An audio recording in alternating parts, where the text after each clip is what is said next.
Much that he said applies now no less than half a century ago and will continue, let us hope, to be taken to heart far into the future.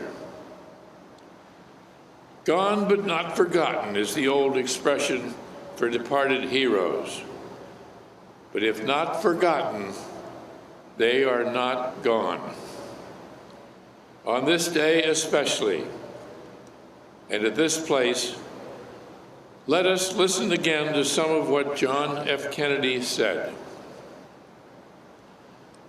The new frontier of which I speak is not a set of promises. It is a set of challenges. It sums up not what I intend to offer the American people, but what I intend to ask them. This nation was founded by men of many nations and backgrounds. It was founded on the principle that all men are created equal, and that the rights of every man are diminished when the rights of one man are threatened.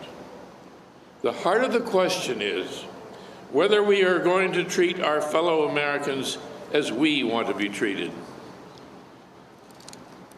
We must educate our children as our most valuable resource. We must have trained people, many trained people, their finest talents brought to the keenest edge. We must have not only scientists, mathematicians, technicians, we must have people skilled in the humanities. I look forward to an America which will reward achievement in the arts as we reward achievement in business or statecraft. I look forward to an America which commands respect throughout the world, not only for its strength, but for its civilization. This country cannot afford to be materially rich and spiritually poor. Art is the great unifying and humanizing experience. The life of the arts, far from being an interruption, a distraction in the life of a nation, is very close to the center of a nation's purpose. And it is the test of the quality of a nation's civilization. I am certain that after the dust of centuries has passed over our cities, we too will be remembered not for our victories or defeats in battle or in politics, but for our contributions to the human spirit. If more politicians knew poetry and more poets knew politics, I am convinced the world would be a little better place to live. When power leads men towards arrogance, poetry reminds him of his limitations. When power narrows the areas of man's concern, poetry reminds him of the richness and diversity of his existence. When power corrupts, poetry cleanses, for art establishes the basic human truth which must serve as the touchstone of our judgment.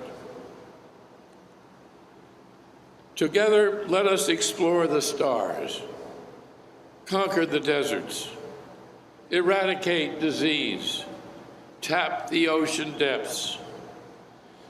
Those who came before us made certain that this country rode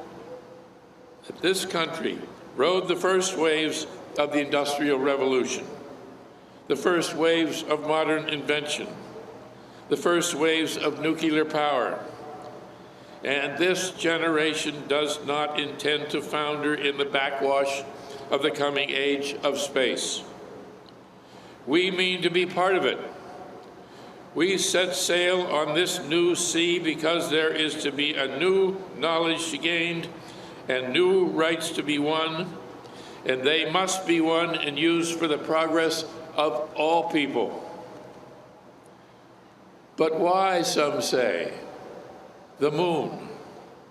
Why choose this as our goal? We choose to go to the moon in this decade and to do the other things not because they are easy, but because they are hard. Because that goal will serve to organize and measure the best of our energies and skills. Because that challenge is one we are willing to accept, one we are unwilling to postpone, and one which we intend to win. The goal of a peaceful world is our guide for the present and our vision for the future.